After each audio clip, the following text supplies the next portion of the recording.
बहुत बहुत धन्यवाद। अब मैं आप लोगों का ज़्यादा समय न लेते हुए पूज्य आचार्य जी से नम्र निवेदन करता हूँ कि यज्ञ प्रशिक्षण शिविर के इस दूसरे दिन के प्रातःकालीन सत्र का शुभारंभ करेंगे और सामने बैठी जनता जनार्दन की ज्ञान पिपासा को शांत करके इनके जीवन को धन्य बना देंगे पूज्य आचार्य ज्ञानेश्वर जी। सम्मान के योग्य विद्वद्गण, धार्मिक सज्जनों और मातृशक्ति, मैं ये सौभाग्य मानता हूँ आप लोगों का, जीवन में एक नया उदय हो रहा है, नए जीवन का निर्माण हो रहा है। मैं कहूँ तो अतिशयोक्ति नहीं है। हमने जो वेदों को पढ़ करके, दर्शनों को पढ़ करके, उपनिषद को पढ़ करके जो समझा है और जाना है और जीवन में उतारने का प्रयास किया है और उससे जो हमको सुख शांति मिली है, वो बातें आपको बताने का प्रयास करेंगे। सर्वप्रथम हम उस परमपिता परमात्मा की स्तुति प्रार्थना उपासना करेंगे। कैसा परमेश्वर? जो सर्वव्यापक है, सर्वज्ञ हैं, एक जगह नहीं है। ध्यान देना, हमने अज्ञान के कारण, गलत परंपरा के कारण परमपिता परमात्मा को एक जगह बिठा करके खड़ा कर दिया है। ईश्वर एक जगह नहीं है। आप विचार करें इस विषय में। हम जिस ईश्वर को मान रहे हैं, जान रहे हैं, जिसकी पूजा कर रहे हैं, स्तुति कर रहे हैं, ध्यान कर रहे हैं, क्या वो एक जगह है? एक ही जगह है और जगह नहीं है? ध्यान देना महानुभाव, नहीं, ऐसा नहीं है। वेद, दर्शन, उपनिषद, गीता, रामायण, महाभारत, जितने भी हमारे वैदिक वाङ्मय के ग्रंथ हैं, उन सारे ग्रंथों में, शास्त्रों में कहा गया है जो परमपिता परमात्मा है वो कैसा है? आकाश के समान व्यापक है, सूर्य के समान सारे संसार का प्रकाश करने वाला, बनाने वाला है,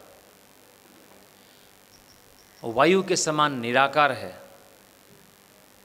जिसका मुख्य नाम ओम है। वही परमात्मा हमारे जीवन की रचना करता है, हमारे शरीरों को बनाता है, इसकी रक्षा करता है, पालन करता है, संचालन करता है, हमको ज्ञान देता है, हमारे कर्मों का साक्षी है, कर्म फल देता है। वो परमपिता परमात्मा जो सारे संसार का बनाने वाला है, उसके अनेक नाम हैं। शिव भी है, गणेश भी है, विष्णु भी है, ब्रह्मा भी है, अग्नि भी है, इंद्र भी है, बहुत नाम है उसके। लेकिन उस ईश्वर का मुख्य नाम ओम है। ध्यान देना, ओम खम ब्रह्म, उस परमपिता परमात्मा का नाम ओम है। कैसा है वो? खम, आकाश के समान व्यापक है, निराकार है, और ब्रह्म महान है। वो, उसमें महान बुद्धि है, बहुत अधिक बुद्धि है, बहुत अधिक सामर्थ्य है, बहुत अधिक बल है। ध्यान देना, पकड़ो, आप बुद्धिमान हैं। निराकार होते भी बहुत बल है। कैसे? जीवात्मा, हम जीवात्मा निराकार हैं, अणु स्वरूप हैं, कण के समान, लेकिन शक्ति कितनी है हमारे में। देखिए कितने बड़े शरीर को चला रहे हैं, बिल्कुल अणु स्वरूप जीवात्मा है। हाथों को उठा रहा है, पाँव को चला रहा है, उछल रहा है, कूद रहा है। जीवात्मा बिल्कुल अणु स्वरूप है। इतने बड़े शरीर को चला लेता है, 200-200, 300-300 किलो वजन उठा लेता है, छलांग लगा लेता है ऊंची ऊंची, 5-5 फीट, 6-6 फीट, 10-10 फीट। जब छोटे से सूक्ष्म जीवात्मा में इतनी शक्ति है, तो जो परमपिता परमात्मा सारे संसार में जो व्यापक है, क्यों नहीं शक्ति होगी? बहुत अधिक शक्ति उसके अंदर। इसलिए ईश्वर जो है सर्वव्यापक है, सर्वज्ञ है, सर्वशक्तिमान है, न्यायकारी है, संसार को बनाने वाला है। और निराकार है, हमारे कर्मों का साक्षी है। जब तक हम ईश्वर को निराकार मान करके, कण कण में व्यापक मान करके, हृदय में उपस्थित मान करके उसका ध्यान नहीं करेंगे, उसकी उपासना नहीं करेंगे, हम पापों से बच नहीं सकते हैं। क्योंकि एक जगह ईश्वर को रख देंगे, एक जगह उसकी स्थापना कर देंगे तो घर में नहीं रहेगा, घर में रहेगा तो दुकान में नहीं रहेगा, दुकान में होगा तो फैक्ट्री में नहीं रहेगा, सड़क में नहीं रहेगा, आकाश में नहीं रहेगा, पाताल में नहीं रहेगा।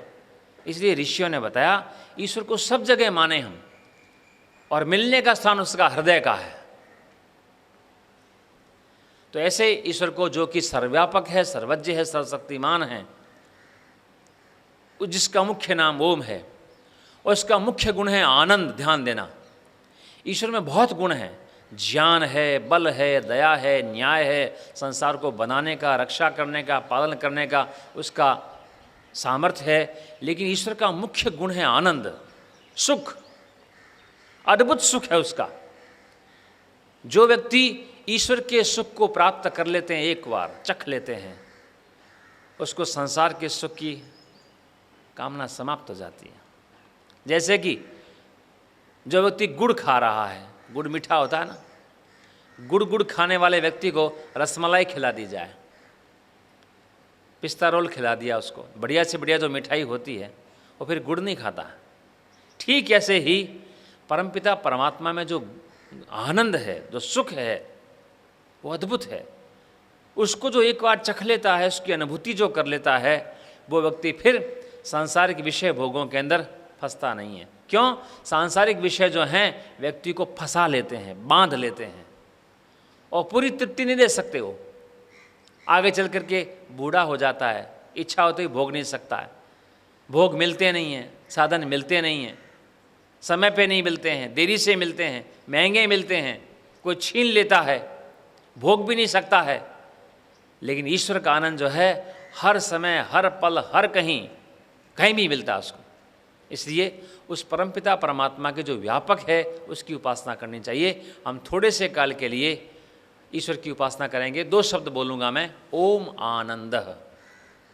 आप सीधे होके बैठेंगे, टट्टार, बिल्कुल सीधे, कमर, गर्दन, सिर सीधे होने चाहिए। हाथों को बांध करके और अपने घुटनों के ऊपर आप रख लें, और मन में ये भावना बनाएं, ईश्वर मेरे अंदर है, मैं ईश्वर में हूँ, ईश्वर मेरे में है, मैं ईश्वर में डूबा हुआ हूँ, ईश्वर में चलता हूँ, ईश्वर में खाता हूँ, ईश्वर में पीता हूँ, ईश्वर में सारे काम करता हूँ। ईश्वर मेरे को देख रहा है। ध्यान देना, जैसे आप मुझे देख रहे हैं, मैं आपको देख रहा हूँ, आप मुझे सुनते हैं, मैं भी आपको सुन लेता हूँ। ठीक ऐसे ही इस पंडाल के अंदर परमपिता परमात्मा वायु के समान व्यापक भरा हुआ है। वो हमको देख रहा है, देख ही नहीं रहा है, हमारे हृदय के अंदर बैठा हुआ हमारी भावनाओं को जान रहा है। मैं आपकी भावनाओं को जान नहीं सकता, माता पिता नहीं जान सकते कि बेटे के मन में क्या है, पति पत्नी के मन की बात नहीं जान सकती, और पति पत्नी के मन की बात नहीं जान सकता, और पत्नी पति के मन की बात नहीं जान सकती। बाप बेटे के मन की बात को नहीं जान सकता, बेटा बाप के मन की बात को नहीं जान सकता, भाई भाई के मन की बात को नहीं जान सकता। लेकिन परमपिता परमात्मा हर एक व्यक्ति के मन में क्या विचार उत्पन्न हो रहे हैं सब जानता है, क्या किया है वो जानता है, क्या कर रहा है वो जान लेता है, और क्या करेगा आगे जान लेगा वो। ऐसे ईश्वर को मानना है, जो पास में रहे, हमारे हृदय में रहे, अंग संग रहे, हर समय शक्ति देता रहे, बल देता रहे। ध्यान देना, जो ईश्वर की सच्ची उपासना करता है, ईश्वर को ज्ञान देता है, बल देता है, आनंद देता है, साहस देता है, पराक्रम देता है, उत्साह देता है, निर्भीक बनाता है, उसको निष्काम भावना वाला बनाता है। वो घबराता नहीं है, डरता नहीं है किसी से, अच्छे काम करता रहेगा, मौत से भी नहीं डरता है अच्छे काम करते हुए। इसलिए सच्चे ईश्वर की उपासना करनी चाहिए, जो कण कण में व्यापक है, हमारे हृदय में है, हमारे बुद्धि में है, हमारे मन में है, हमारी आत्मा में है, हमारे शरीर के अंदर विद्यमान है। उस ईश्वर की उपासना करनी है। तो 2 शब्दों से हम ईश्वर की उपासना करेंगे। आंखें बंद कर लेंगे। अब आप आंखें बंद करते ही किसी भी वस्तु की स्मृति मन में नहीं लानी है। हम कहाँ बैठे हैं ये अनुभूति नहीं होनी चाहिए। कौन सा स्थान है, कौन सा समय है, ये विचार नहीं करना चाहिए। कपड़े कौन से पहन रखे हैं, आगे कौन है, पीछे कौन है, दाएं कौन है, सारे संबंधों को तोड़ देना चाहिए। घर के अंदर कितने सदस्य हैं, घर कहाँ है, मकान है, दुकान है, फैक्ट्री है, मित्र है, साथी है, यहाँ तक कि पति और पत्नी को भी भुला देने का प्रयास करना चाहिए। मैं जीवात्मा हूँ, एक देशी हूँ, अल्पज्य हूँ, इस शरीर में मैं रहता हूँ, शरीर मेरा घर है। शरीर में रहता हुआ आँखों से देखता हूँ, कानों से सुनता हूँ, हाथों से पकड़ता हूँ, पाँव से चलता हूँ, मन से विचार करता हूँ, बुद्धि से निर्णय लेता हूँ और आत्मा से आनंद की प्राप्ति, सुख की, दुख की प्राप्ति करता हूँ मैं। ऐसा मन में विचार करना है। और ईश्वर जो है सर्वव्यापक है, सर्वज्ञ हैं। अब 2 शब्दों से उसकी उपासना करेंगे, मन में भावना बनाएंगे, परमेश्वर मेरे जीवन में दुख है, अशांति है, पीड़ा है, भय है, बंधन है, उसको दूर कीजिए और मेरे को आनंद दीजिए, शांति दीजिए, बल दीजिए, पराक्रम दीजिए, निर्भीक बनाइए मेरे को। 2 शब्दों का उच्चारण करेंगे। पहले मैं बोलता हूँ, उसी का अनुकरण आप करेंगे। ओम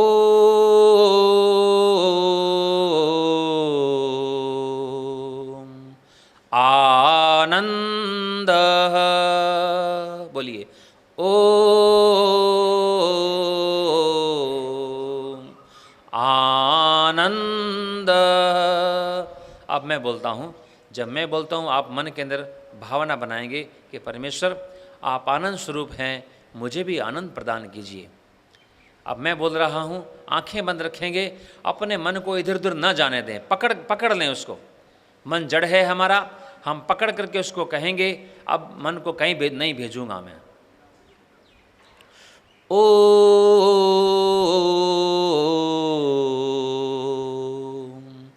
आनंद, बोलिए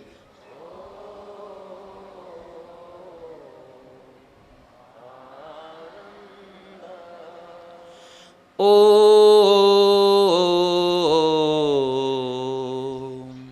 आनंद।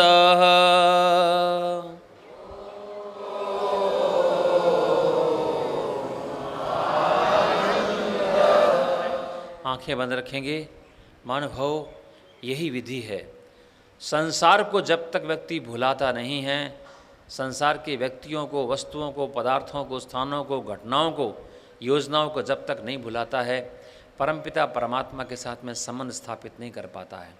इसलिए जब भी हम ईश्वर की उपासना करना चाहें, एकांत स्थान में बैठ करके उस परमपिता परमात्मा को, जो सर्वव्यापक है, सर्वज्ञ है, मान करके और मन ही मन में अथवा बोल करके प्रार्थना करनी चाहिए, परमेश्वर मुझे ज्ञान दो, बल दो, आनंद दो, साहस दो, पराक्रम दो।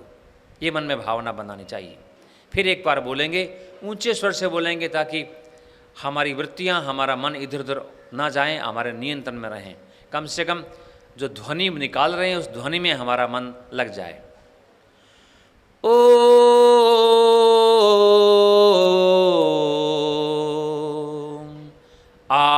आनंद,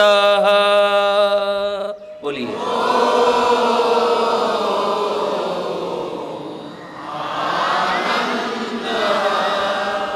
ओम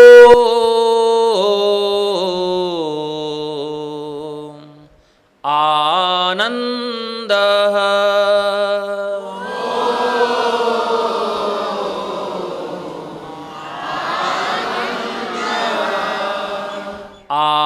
आनंद,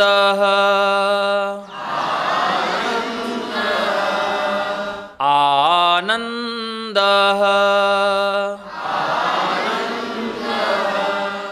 आनंद।